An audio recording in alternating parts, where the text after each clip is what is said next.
Yeah, we are in Chester and it's beginning to rain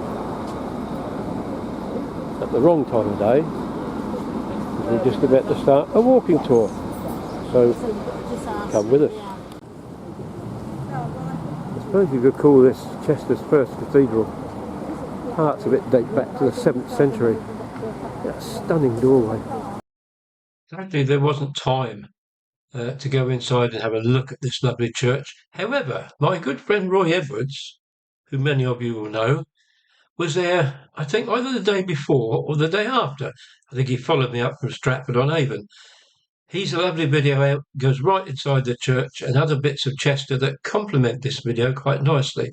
So I'm going to put a link to the one he did in the description below, and perhaps you go and take a look at that as well. It's totally burned down inside, it's just a total nightmare. But I'm sure you've probably got the same sort of people where you come from. Our councillors are too lazy to get it knocked down. In my view, they should get off their extensive things and get it knocked down. You could then excavate the other half of what was the biggest Roman amphitheatre in Britain, and you could make a world-class tourist destination. But our councils are too busy trying to get free tickets to the races or something like that. That's the building he's talking about. But you look up at the travel lodge sign, and you follow your eye line round, and imagine it twice the size you can see today. 8,000-seater spectanium. The dungeons are under what is now the travel lodge. Some people say it's quite appropriate, but I think the travel lodge is quite appropriate. But do this later on. Walk down the steps here, through the entrance, and just imagine nearly 2,000 years ago you're a gladiator or a slave or whatever. You walked through the entrance here, you went into the little room here. This was called the Nemesarium.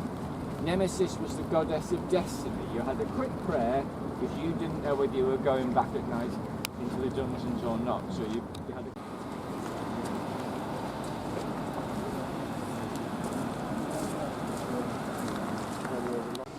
We'll walk under the arch, head up onto the more modern city walls now. I'm afraid you have to walk on these things at the pace of the slowest walkers.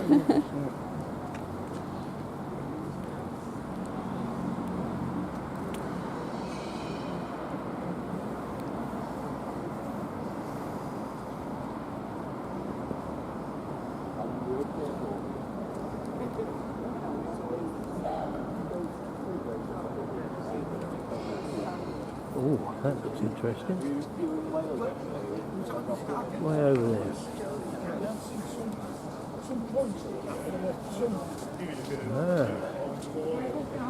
All area of buildings here, these little houses. And these little black and white houses are called the 9 houses. Now the mathematicians will spot this little trouble, there's only 6 of them. But there were originally 9 houses, the other 3 were here. They got they pulled down and built this building here only about 7 years ago.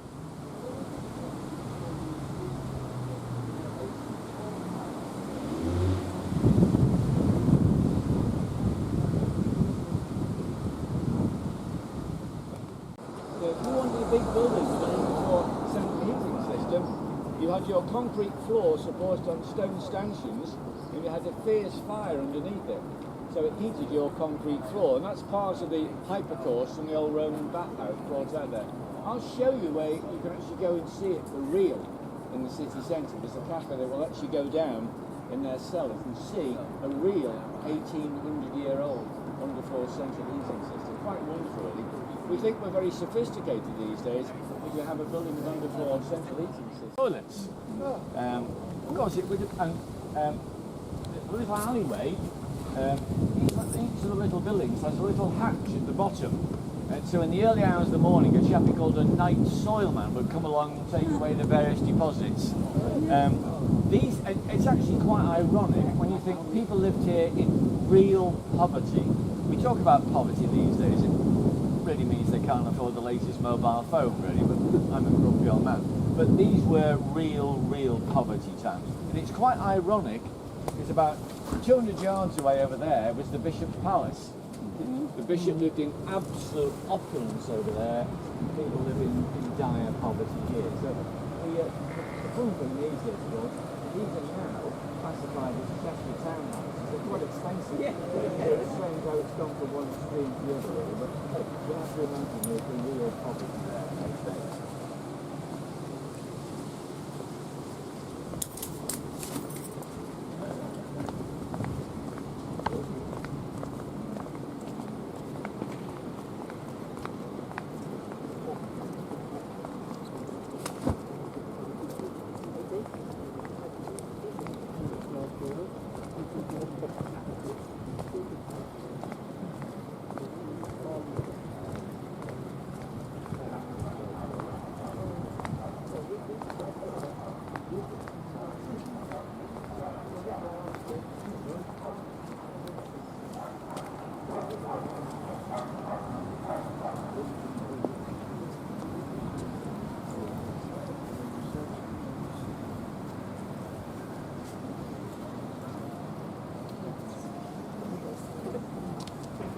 So this is the grove, the riverside Or anything on that? They said they put them on the board last night and not let the remain here again.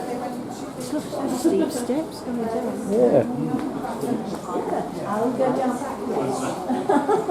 Very nice down Yeah. the wall as well, and some fruits in there. No, that's good.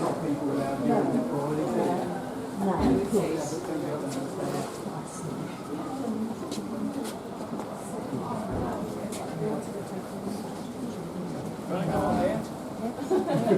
Yeah, do you want to go up? Sorry.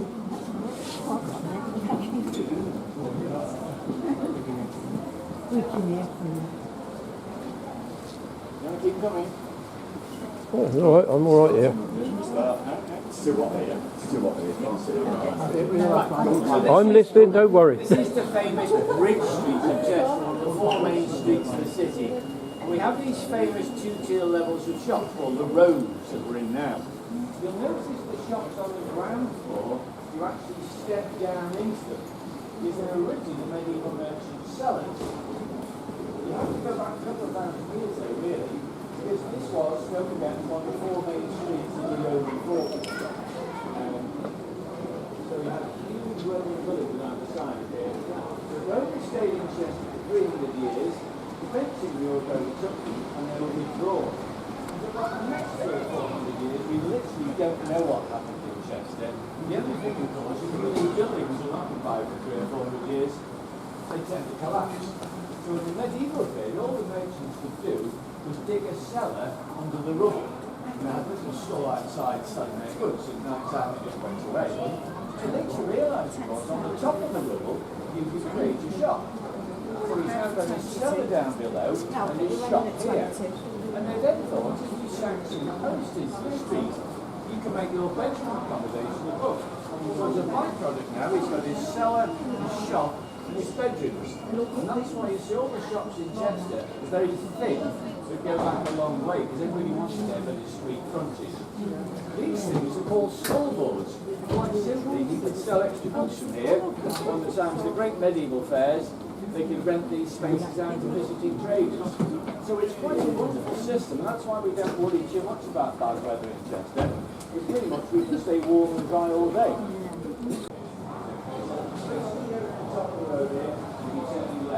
So this is Bridge Street.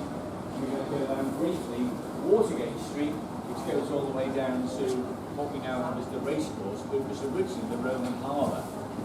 River Dee was originally tidal right up into the heart of the city. The Normans built a weir across the river, and eventually over the centuries the River Dee silted up. So Watergate Street, which you say goes down to what is the racecourse now, but was originally the harbour, and all the goods would be brought up from the Watergate into the city centres. That's how it gets its name, Watergate Street.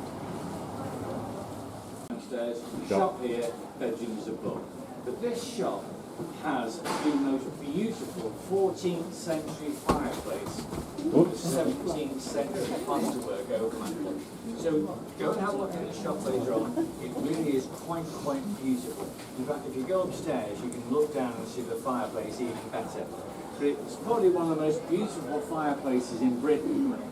And most visitors coming to Chester never ever know it's actually here. So please don't leave Chester without seeing that fireplace. It's absolutely stunning. And the whole shop inside is quite wonderful. But remember, up here it was just shop and bedrooms.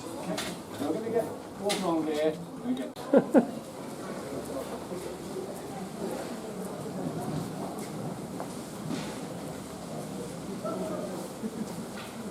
A lovely walk round.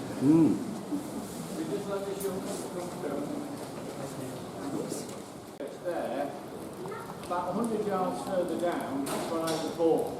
On what's called a real session, it has to be born within the city walls. It's very, very rare. There's only about 8 or 9 real living sessions, so I'm quite proud of that.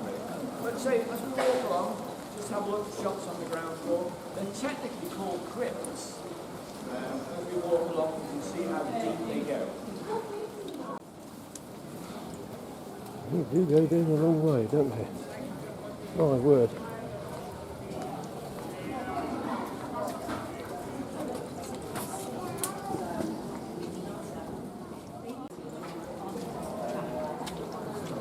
Well, definitely a long way down there.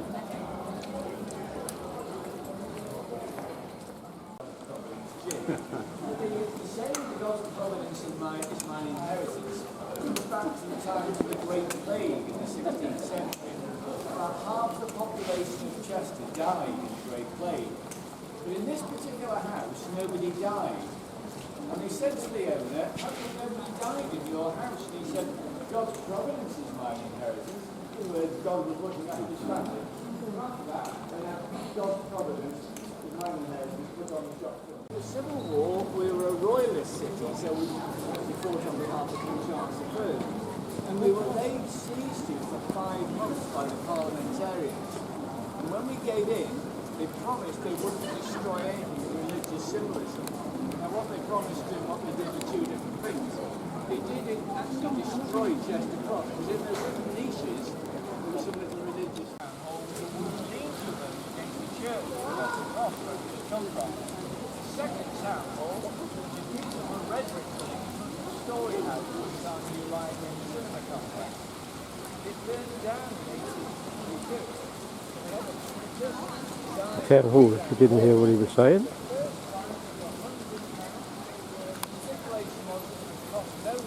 I think that is a cathedral.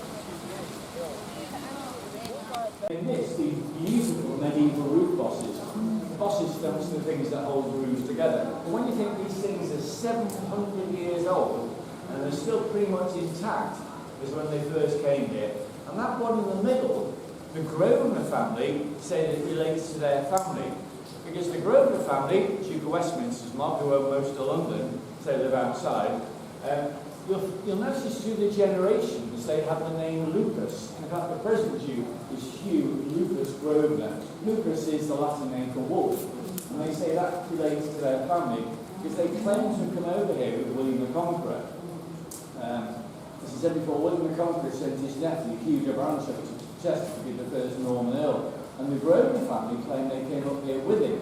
Because it's only in relatively recent terms they've softened the name down to Grosvenor. They used to pronounce it Grosvenor, which of course means master of the hunt or big hunter. And it comes back to all this little lot. So the next time you go down to London, you go to Grosvenor Square, Eaton Square, Eccleston Square, Belgravia. All those names actually come from Chester.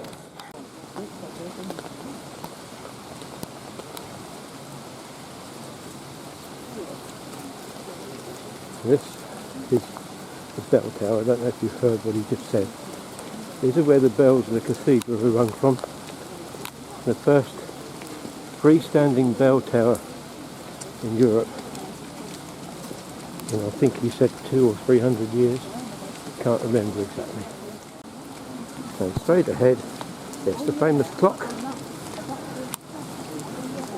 that straddles the road. We were going to go until 1899, but we stuck 1897 on it anyway. It stands on the original site of the Porta Principalis Sinistra, the main left-hand gate of the Roman fortress. I can get away with this because I'm left-handed, but left-handed people are supposed to be sinister. and it comes back to this Latin word sinistra. Okay, so we're just going to stand on the top of the clock, get off, and then we'll get you back in the dry again. So we're now in Chester Cathedral, in the gift shop. And I must say this is one of the nicest gift shops I've seen in terms of scenery and architecture.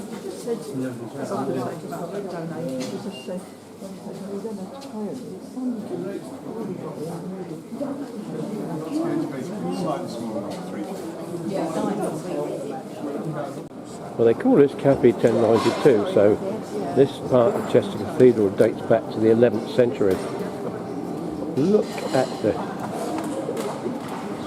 this is a lovely place for a cathedral refectory.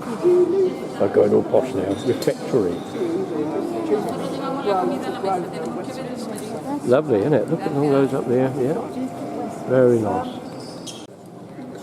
This is the other end of the refectory.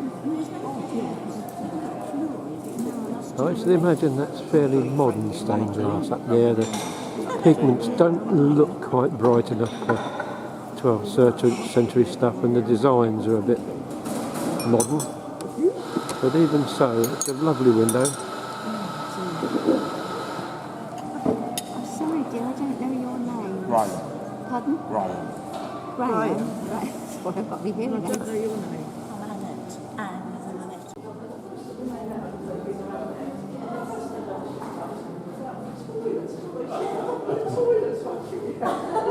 Now just imagine years ago, the monks would be walking down here to their services in the most ill-fitting cloaks that they could have.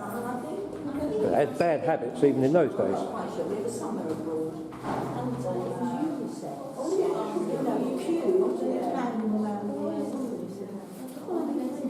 Right, what's where?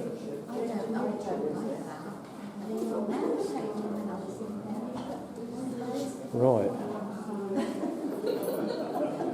It says fire exit here.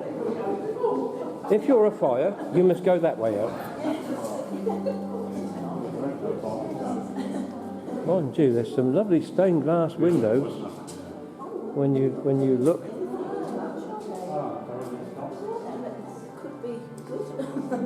Oh.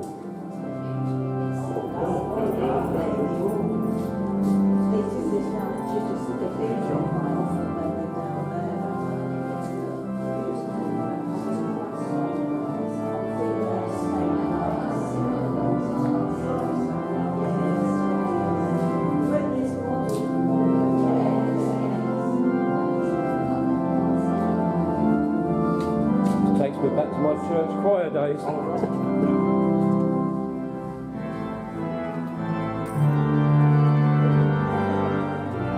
This is where the money is.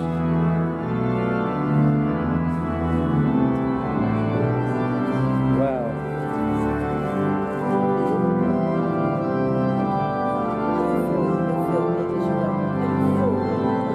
Yes.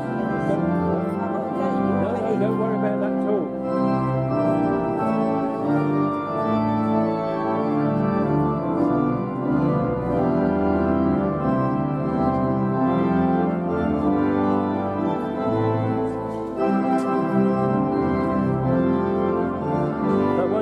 Look at that lot.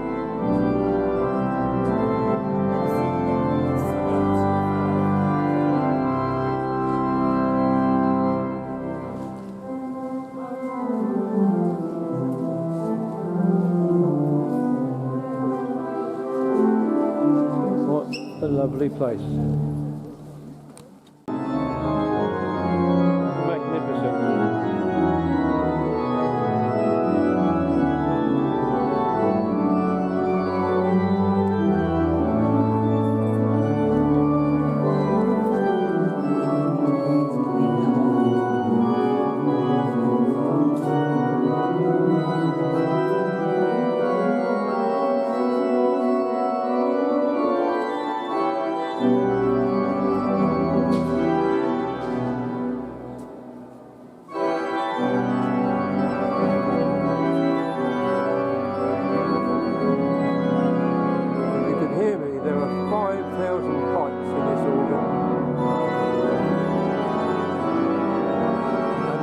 knows what he's doing with it.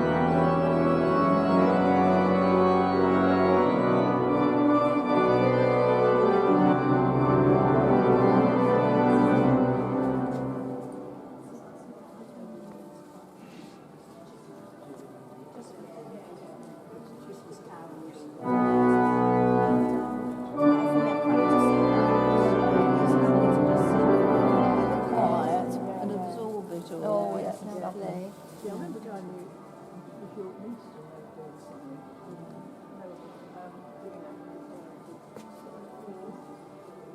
Can you hear those bells?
Well, one of our ladies is tickled pink by these.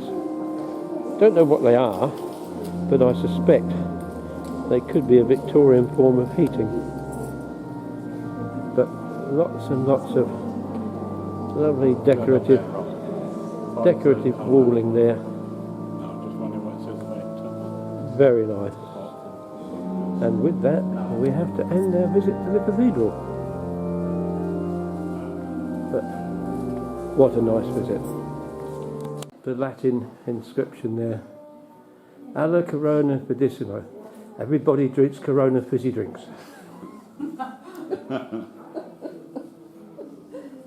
Really lovely. Shut up, Milligan. You're dead. They didn't, did they? No. That really is the most beautiful fireplace. Yeah, it's beautiful, that. Let's thank the owners of this shop for generously allowing us to come in and film this lovely fireplace, which you heard spoken about earlier from our guide. You think they're not a bit fed up with people coming in to see, but we got a very genuinely warm welcome, and it was lovely. Lovely.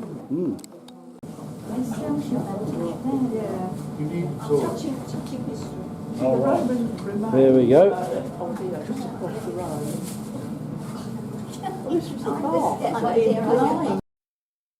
I thought this would be even more annoying for the cafe owners, because to see this, we literally had to go into this very tiny cafe, and you walk through the first part of it and you say to folks, can we go down and look in your cellar, please? Expecting a... Oh, yeah, go ahead. You know, we get lots of people here. And then you go down this very, very steep staircase into the dungeon. And here you find these Roman ruins. It's absolutely amazing. Roman bath and hypercourse. I think it's the hypercourse which just heated the water, not just for the bath, but for the central heating system as well.